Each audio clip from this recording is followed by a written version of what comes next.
এটা প্ৰেমৰ সম্পৰ্কত এজন ল'ৰা বা এগৰাকী ছোৱালী লয়েল হয় নে নহয় এই কথাটো বুজি পোৱাটো বহুত বেছি কঠিন। কাৰণ ভাল পোৱা 1 মিনিটতে হয়, কিন্তু পিছতহে তাৰ লয়েলিটি দেখা পোৱা যায়। এজন ল'ৰা বা এগৰাকী ছোৱালী লয়েলিটিৰ কথা জানিবলৈ হ'লে আমি কিছুমান অভ্যাস, কিছুমান ব্যৱহাৰ বা কিছুমান সংকেতৰ ওপৰত আমি গুৰুত্ব দিব লাগিব। তেতিয়া আমি অতি সহজতে এজন ল'ৰা বা এগৰাকী ছোৱালীৰ লয়েলিটিৰ কথা আমি জানিব পাৰিম। আৰু আজি এই ভিডিঅ'টোৰ মাধ্যমত আমি তাৰে ওপৰত কিছুমান কথা আলোচনা কৰিম। চ' পলম নকৰি ভিডিঅ'টো আৰম্ভ কৰোঁ। 1 নম্বৰ পইণ্টটো হ'ল সদায় একে ব্যৱহাৰ কৰিব। মানে এজন ল'ৰা বা এগৰাকী ছোৱালীয়ে তোমাৰ সন্মুখত তোমাক যেনেকৈ ব্যৱহাৰ কৰে বা তোমাক যেনেকৈ সন্মান কৰে, তোমাৰ অনুপস্থিতিটো আন মানুহৰ আগত তোমাৰ বিষয়ে ভালকৈ ক'ব বা তোমাক সদায় সন্মান কৰিব। কিন্তু যিসকল ল'ৰা বা ছোৱালীয়ে তোমাৰ সন্মুখত ভালকৈ ব্যৱহাৰ কৰিব, কিন্তু আন মানুহৰ আগত তোমাৰ বিষয়ে বেয়াকৈ ক'ব বা অপমান কৰিব, তেতিয়া এটা কথা জানি থবা, তেনেকুৱা পাৰ্টনাৰ কেতিয়াও তোমাৰ বাবে লয়েল হ'ব নোৱাৰে। দ্বিতীয় পইণ্টটো হ'ল সম্পৰ্কটোক সদায় প্ৰায়ৰিটি দিব। মানে এজন ল'ৰা বা এগৰাকী ছোৱালী লয়েল হ'লে তেওঁলোকে সেই সম্পৰ্কটোক নিজৰ জীৱনত এটা গুৰুত্বপূৰ্ণ স্থান দিব। আৰু লগতে তেওঁ তোমাক অনুভৱ কৰাব যে তোমাৰ সময় আৰু সেই সম্পৰ্কটো তেওঁৰ বাবে বহুত বেছি মূল্যৱান। আৰু তেওঁ তোমাক জীৱনত কেতিয়াও হেৰুৱাব নিবিচাৰে। 3 নম্বৰ পইণ্টটো হ'ল কথা লুকুৱাই ৰখাৰ অভ্যাস নাথাকিব। আচলতে যিজন ল'ৰা বা যিগৰাকী ছোৱালী লয়েল হয়, তেওঁৰ বাবে কথা লুকুৱাই ৰখাৰ কোনো প্ৰয়োজনে নাই। যেনে মোবাইল ফোন লুকুৱাই ৰখা বা নিজৰ ছ'চিয়েল মিডিয়াৰ পাছৱৰ্ড শ্বেয়াৰ নকৰা এই ধৰণৰ। আৰু সঁচা অৰ্থত ক'বলৈ গ'লে এনেকুৱা কাম সেইজন মানুহে কৰে যিজনে তেওঁৰ জীৱনত কিছুমান ভুল কৰি আছে।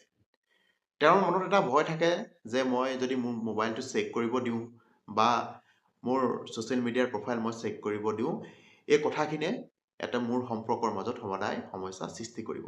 আৰু যেতিয়াই এজন ল'ৰা বা এগৰাকী ছোৱালীয়ে এই ধৰণৰ কাম কৰে, তেতিয়া বুজি পাবা যে সেই ল'ৰাজন বা সেই ছোৱালীগৰাকী কেতিয়াও লয়েল হ'ব নোৱাৰে। 4 নম্বৰ পইণ্টটো হ'ল বিপদৰ সময়ত সদায় তোমাৰ কাষত থাকিব। আৰু এইটোৱে হৈছে এজন ল'ৰা বা এগৰাকী ছোৱালীৰ লয়েলিটি চেক কৰা এটা ডাঙৰ পৰীক্ষা। যিজন ল'ৰা বা যিগৰাকী ছোৱালী লয়েল নহয়, তেওঁলোক মাত্ৰ তোমাৰ ভাল সময়ত তোমাৰ কাষত থাকিব আৰু যেতিয়াই তোমাৰ জীৱনলৈ কিবা এটা বিপদ আহিব, তেওঁলোক লাহেকৈ তোমাৰ পৰা আঁতৰি যাব। আৰু যিজন ল'ৰা বা যিগৰাকী ছোৱালী লয়েল হয়, তেওঁ সদায় তোমাৰ প্ৰতিটো ক্ষেত্ৰতে, যেনে ফাইনেন্সিয়েল প্ৰব্লেম বা তোমাৰ হেল্থৰ কিবা প্ৰব্লেম হওক বা মেণ্টেলি কিবা তোমাৰ প্ৰব্লেম হওক, সদায় তোমাৰ কাষত সাহস হৈ থিয় দিব। 5 নম্বৰ পইণ্টটো হ'ল কেতিয়াও পাক লগাই কথা নকয়। যিজন মানুহ লয়েল হয়, তেওঁ কেতিয়াও মিছা কথাৰ সহায় নলয়। তেওঁ যি ক'ব চিধাকৈ ক'ব আৰু সৰলকৈ ক'ব। আৰু যদি তেওঁ তোমাৰ কিবা কথাত পচন্দ নহয়, তেওঁ চিধা খোলাকৈ তোমাৰ আগত খুলি ক'ব। কিন্তু সেই ভাল লগাৰ নাটক কেতিয়াও নকৰে। 6 নম্বৰ পইণ্টটো হ'ল প্ৰতিশ্ৰুতি দিয়া কামটো সদায় কৰিবলৈ চেষ্টা কৰে। কথাতে কয় নহয়, ৱৰ্ড ইজ এভৰিথিং। লয়েল লোকসকলে সেইটোহে প্ৰতিশ্ৰুতি দিয়ে যিটো তেওঁলোকে ৰাখিব পাৰিব। যদি তেওঁ কয় আহিম, তেতিয়া তেওঁ আহিব।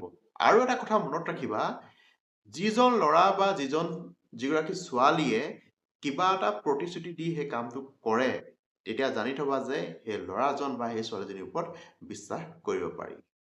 7 নম্বৰ পইণ্টটো হ'ল তোমাৰ পৰা কেতিয়াও সুবিধা ল'ব নিবিচাৰে।